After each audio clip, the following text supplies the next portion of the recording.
Oussama Ben Laden est l'un des 54 enfants, fils et filles de Mohamed Ben Laden, qui a eu 21 ou 22 épouses. Oussama était quelqu'un qui prenait très au sérieux les lois religieuses wahhabites. C'était quelqu'un d'extrêmement pieux, ce qui faisait de lui une personne tout à fait normale dans cette société saoudienne. Comme les autres étudiants saoudiens, il étudie la version saoudienne de l'islam sunnite qui s'appelle le wahhabisme. Cette version de l'islam régit et structure toute la société saoudienne. Elle est considérée comme étant particulièrement dure et fondamentaliste.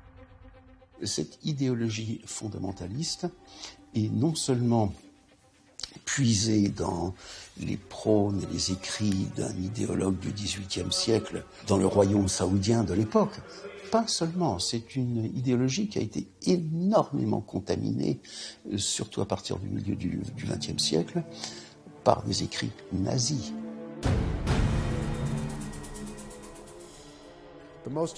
L'événement politique déterminant pour Oussama Ben Laden a eu lieu pendant sa jeunesse dans un lycée privé où il a rencontré des enseignants qui étaient membres des frères musulmans en exil. Le wahhabisme sunnite orthodoxe, tel que l'Arabie saoudite le pratique, est hostile à celui des frères musulmans. L'Arabie le considère comme trop politique et révolutionnaire.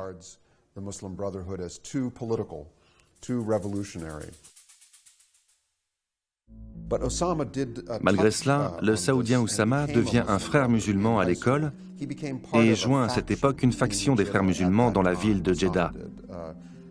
Il en devient un activiste.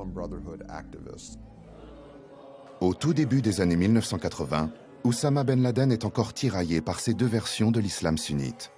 Celle qui respecte les institutions de son pays et celle plus révolutionnaire des frères musulmans.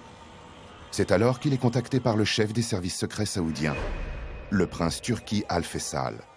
Il propose à Ben Laden d'organiser, depuis la ville de Peshawar au Pakistan, le départ des volontaires pour l'Afghanistan qui partent combattre l'Union soviétique. Le 24 décembre 1979, l'armée rouge envahit l'Afghanistan. Cette même année, à quelques centaines de kilomètres de là, le régime du Shah d'Iran est renversé par une révolution religieuse qui porte à sa tête l'ayatollah Khomeini d'obédience chiite. L'islamisme commence à devenir une force géopolitique importante et devient une idéologie populaire au Moyen-Orient. Mais chiites et sunnites, bien que issus d'une même lignée, celle du prophète Mahomet, sont devenus des frères ennemis au sein de l'islam. Les nombreux combattants qui partent en Afghanistan faire la guerre à l'URSS sont issus de la branche sunnite. Ils sont alors soutenus par deux puissances sunnites, l'Arabie saoudite, le Pakistan et leur allié américain. C'est forgé une alliance entre les États-Unis, l'Arabie saoudite et le Pakistan pour contenir à la fois l'Iran et refouler l'Union soviétique. Pour ce faire, les États-Unis ont cautionné le jeu idéologique saoudien et pakistanais d'attiser la haine sectaire opposant sunnites majoritaires aux chiites iraniens et aux frontières de l'Iran. Ben Laden est accueilli avec beaucoup de respect parce qu'il est riche et dépense des sommes d'argent considérables dans l'effort de guerre, notamment dans des infrastructures pour accueillir les combattants arabes. Il distribue aussi des fonds à destination des Afghans et des Pakistanais, le tout avec le soutien discret des services secrets du Pakistan. En arrivant au Pakistan, Ben Laden a 20 ans. Le jeune homme découvre des militants motivés, mais très peu organisés. Ben Laden commence à coordonner l'arrivée des combattants à Peshawar via une organisation appelée Bureau des services. Il met en place une véritable organisation et assure la formation militaire et idéologique des combattants, ainsi que l'approvisionnement en armes. Dans ce cadre-là, on peut dire que l'islamisme militant, au sens djihadiste du terme, naît absolument dans les années 80. Le djihadisme justifie l'utilisation de la violence pour chasser toute influence non islamique des territoires musulmans en vue d'établir une gouvernance fondée sur la loi islamique. Le premier principe du djihadisme est qu'il existe un complot pour détruire l'islam et que les pays conspirateurs sont les pays chrétiens et leurs alliés juifs et sionistes d'Israël.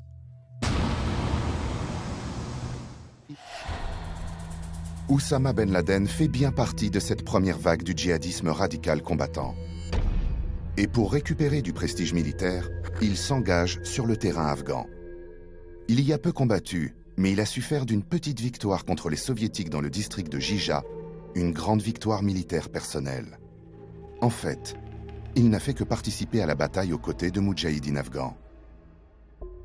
Donc les Ben Laden et autres ont vu dans le conflit afghan, pour la première fois, le véritable rétablissement d'une fierté musulmane trop longtemps bafouée par différentes puissances impériales.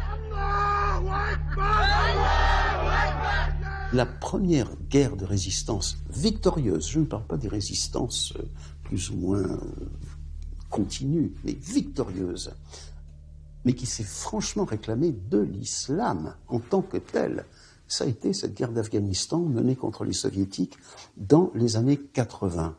Aussi, pour des militants comme Ben Laden, il fallait absolument récupérer cette résistance afghane contre les soviétiques et s'en faire eux-mêmes les héros. Fort de cette nouvelle aura de combattants du djihad victorieux, il fonde en 1988 à Peshawar les bases de ce qui va devenir Al-Qaïda aux côtés de militants comme l'Égyptien Al-Zawahiri. Les Égyptiens sont très présents dans Al-Qaïda.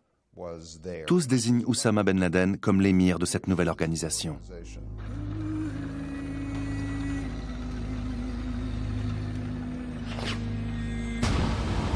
Les participants s'accordent aussi pour continuer le djihad après le retrait des soviétiques d'Afghanistan, mais sans préciser quels seront ses buts exacts.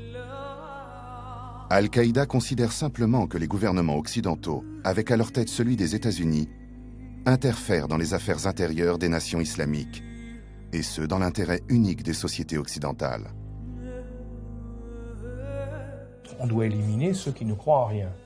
Donc, si vous voulez, c'est la lutte contre le grand Satan, c'est-à-dire le nihilisme. Ils étaient inspirés par le wahhabisme, ils ont basculé progressivement vers le salafisme, qui est encore plus rigoureux, plus dur, pour revenir à la première époque, celle des premiers califes. À la fin de la guerre d'Afghanistan en 1989, l'émir d'Al-Qaïda rentre au pays, en Arabie Saoudite, auréolé de sa nouvelle légende. À peine arrivé, l'Irak de Saddam Hussein envahit la petite monarchie pétrolière du Koweït en août 1990. Oussama Ben Laden entend bien organiser la riposte contre Saddam Hussein, qui menace les frontières et le pétrole de l'Arabie. Il se rend au ministère de la Défense d'Arabie Saoudite, dirigé par un membre important de la famille royale. Là, il présente un mémorandum dans lequel il explique quel est le meilleur moyen de battre Saddam. Pour résumer, il demande à ce que lui soient confiées les opérations militaires à la tête d'une force composée de moudjahidines. Grâce à cette force et en utilisant les techniques de guérilla éprouvées en Afghanistan, il sera en mesure de remporter la victoire. À Ben Laden, qui propose une légion de combattants djihadistes, le ministre oppose un refus poli. Le roi Fahd a déjà fait son choix pour protéger le royaume. Ce sera une coalition internationale conduite par les États-Unis de George Bush. Pour Ben Laden, l'humiliation est encore plus grande lorsqu'il apprend que désormais l'Arabie Saoudite s'est liée pour de nombreuses années par un contrat de défense avec l'Amérique impie. Entre mi-janvier 1991 et la fin de février, les États-Unis et leur coalition repoussent l'armée irakienne au-delà des frontières du Koweït.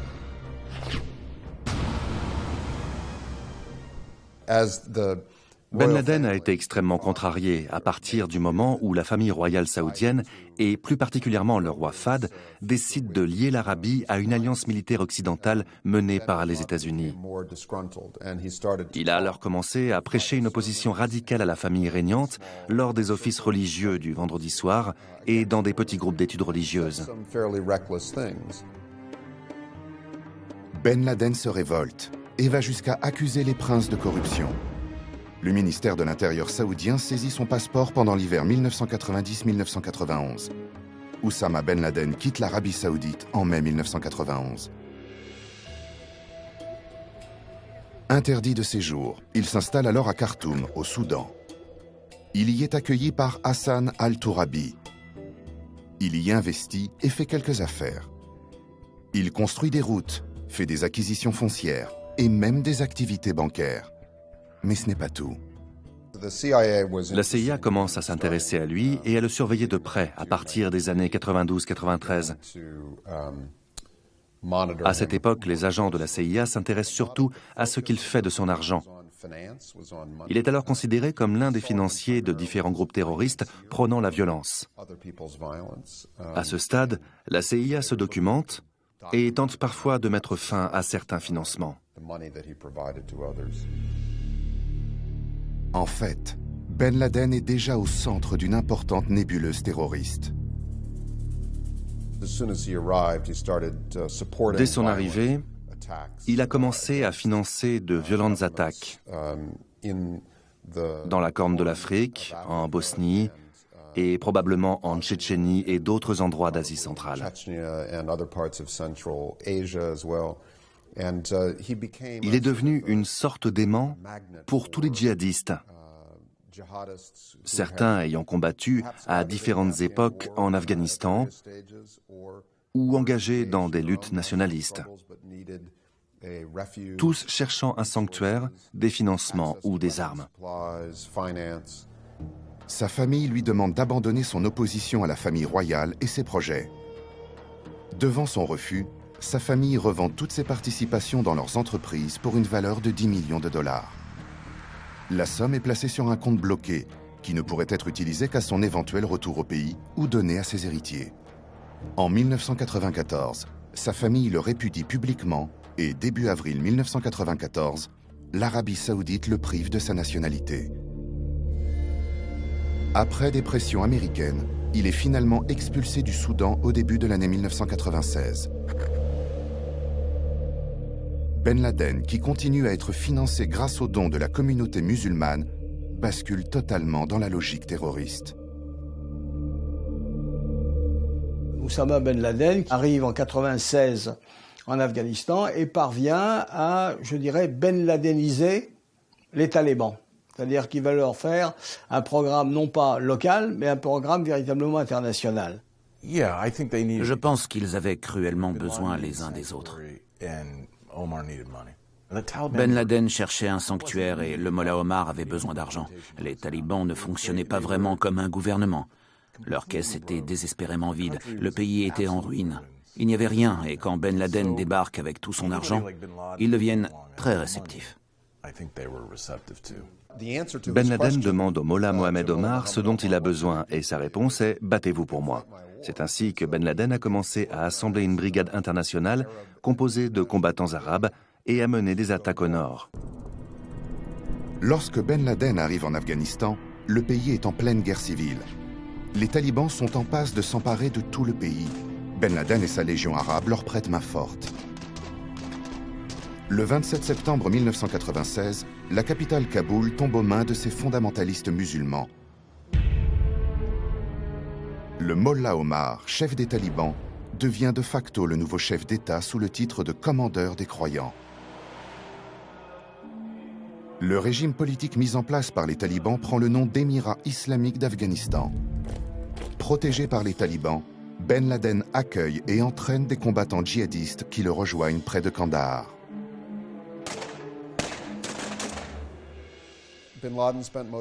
Ben Laden passe la plupart de son temps dans la ville de Kandahar et dans l'est de l'Afghanistan. C'est là qu'arrivent et sont constitués différents groupes de volontaires internationaux.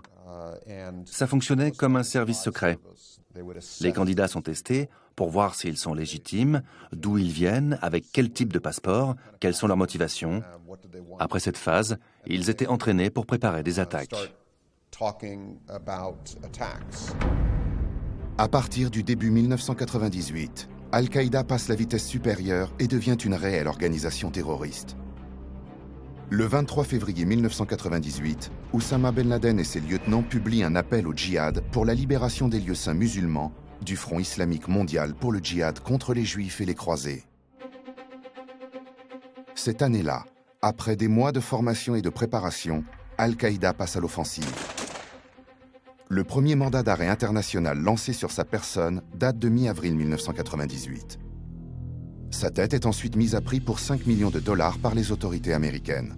Les États-Unis le tiennent pour responsable des attentats à la bombe contre leurs ambassades de Nairobi au Kenya, qui fait 213 morts, dont 8 Américains, et celle de Dar es Salaam en Tanzanie, qui fait 11 morts. À chaque fois, Ben Laden se réjouit des attentats, mais ne les revendique pas. There is convincing information from our intelligence community that the Bin Laden terrorist network was responsible for these bombings. Today, I ordered our armed forces to strike at terrorist-related facilities in Afghanistan and Sudan because of the imminent threat they presented to our national security. En réponse, le président Clinton déploie une véritable armada, mais aucune troupe au sol. Ben Laden devient une cible prioritaire de la CIA. Des équipes sont chargées de le repérer en Afghanistan. Des sous-marins et des navires de guerre sont envoyés le long des côtes pakistanaises en mer d'Oman. À plusieurs reprises, des missiles sont tirés sur des cibles afghanes, mais sans succès. Ben Laden n'a cessé de monter en puissance dans ses attaques, comme avec celle des ambassades américaines en Afrique de l'Est. Il espérait ainsi une escalade en entraînant de plus en plus les États-Unis dans la guerre. Mais les États-Unis ne sont pas entrés dans son jeu. Il n'y a eu aucune réponse militaire de Washington après l'attentat contre le bâtiment de guerre USS Cole. Mais Ben Laden n'a pas pour autant cessé de planifier l'attaque du siècle, ce jour noir dont l'Amérique se souviendrait pour toujours.